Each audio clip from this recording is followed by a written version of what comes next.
తెలంగాణలో ఏం జరగబోతుంది 2-3 రోజుల్లో? ఇప్పటికే కేంద్ర ప్రభుత్వ బలగాలు 2000 మందికి పైగా భద్రాచలం చెర్లకు సంబంధించి ఆ ఏరియాలో ములుగు భద్రాచలానికి సంబంధించినటువంటి ఏరియాలో 2000 కేంద్ర బలగాలు వచ్చినాయి, కూంబింగ్ చేస్తున్నాయి.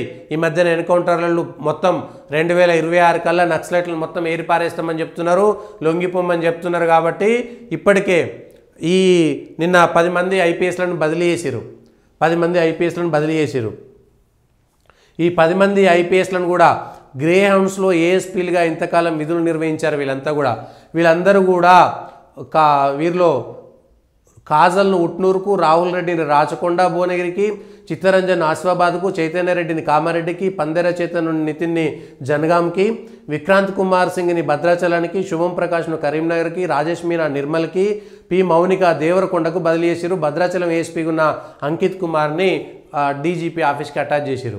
వీళ్ళందరూ కూడా గ్రే హౌన్స్ అంటే నక్సలైట్లకు సంబంధించి ఉగ్రవాదులను ఎదుర్కొనేటువంటి గ్రే హౌన్స్ దళాలు, చాలా శిక్షణ ఉన్నటువంటి వీళ్ళందరినీ కూడా ఇక్కడికి ఐపీఎస్ ఆఫీసర్లను ట్రాన్స్ఫర్ చేశారు.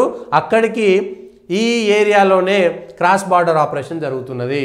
నక్సలైట్లకు సంబంధించినటువంటి కూంబింగ్ ఆపరేషన్లో భాగంగా ఛత్తీస్గఢ్ నుంచి తెలంగాణ వైపుకి కేంద్ర ప్రభుత్వ బలగాలు, ఛత్తీస్గఢ్లో నక్సలైట్లు ఏరేటువంటి ప్రత్యేక బలగాలు, తెలంగాణలో నక్సలైట్లు ఏరేటువంటి ప్రత్యేక బలగాలు అన్నీ కూడా కలిసి క్రాస్ బార్డర్ ఆపరేషన్ చేస్తున్నాయి. తెలంగాణ రాష్ట్ర సర్కార్కు డీజీపీ స్థాయిలో ఇచ్చిండొచ్చు, లోకల్ సిఐకి విషయం తెలిస్తే తెలుస్తుంది, లేకపోతే లేదులే కానీ గ్రే హౌన్స్కో ఇంటెలిజెన్స్కో మిగిలినటువంటి వాళ్ళకి ఇస్తారు, వాళ్ళకి సంబంధించిందే చెప్తారు.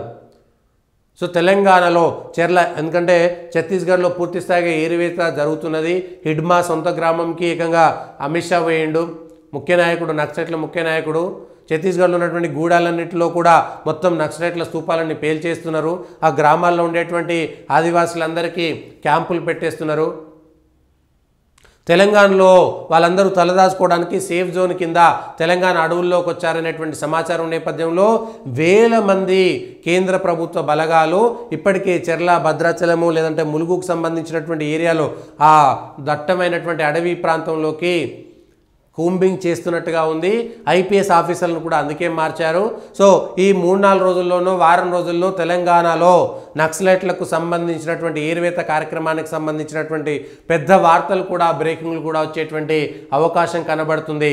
లేదా ఇప్పటికే వీళ్ళందరూ కూడా అడవులను వదిలేసి హైదరాబాద్ లాంటి నగరంలో లేదంటే పట్టణాల్లోకి వచ్చి తలదాచుకుంటున్నారు. అర్బన్ నక్సల్స్ అంతా కూడా వాళ్ళకి ఏర్పాట్లు చేశారనేటువంటి ఒక చర్చ కూడా సాగుతున్నటువంటి నేపథ్యంలో అడవులను జల్లెడ పట్టేస్తే వాళ్ళంతా అడవుల నుంచి బయటకు వచ్చి జనారణ్యంలోకి వచ్చేస్తే ఆ తర్వాత వాళ్ళు దొరకడం ఇంకా ఈజీ.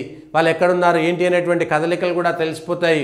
ఇప్పుడున్నటువంటి సాంకేతిక నేపథ్యంలో టెలిఫోన్ ట్యాపింగ్ చేసినటువంటి అన్నిటినీ సర్వనాశనం చేశారు, కానీ అందులో నక్సలైట్లకు సంబంధించినటువంటి కదలికలు కూడా ఉండేది. సో ఇప్పుడు నక్సలైట్ల కదలికలకు సంబంధించినటువంటి అంశాలపైన తెలంగాణలో పెద్ద న్యూస్లో త్వరలో వచ్చేటువంటి అవకాశం కూడా కనబడుతుంది. అర్బన్ నక్సల్స్ మొదలు పెడతారుగా, పౌర హక్కుల సంఘాలు, మానవ హక్కుల సంఘాలు, ఇంకోడో అందరూ వచ్చి బయటకు వచ్చి ఈ నక్సలైట్లకు మద్దతుగా వస్తారు. ఇప్పుడు వాళ్ళు ఎవరెవరు బయటకు వస్తారో దాన్ని బట్టి అక్కడ ఏం జరుగుతుందో కూడా తెలుస్తుంది. తద్వారా పట్టణ ప్రాంతాల్లో తలదాచుకున్నటువంటి నక్సలైట్లు ఎవరనేటువంటిది కూడా పోలీసులు ఇప్పటికే గుర్తించేటువంటి ప్రక్రియలో ఉన్నట్టుగా మనకు అర్థమవుతున్నది. కాబట్టి ఈ వారం 10 రోజుల్లో సంక్రాంతి వరకు తెలంగాణలో చాలా పెద్ద ఎత్తున ఎన్కౌంటర్లు జరిగేటువంటి అవకాశం మాత్రం కనబడుతున్నది.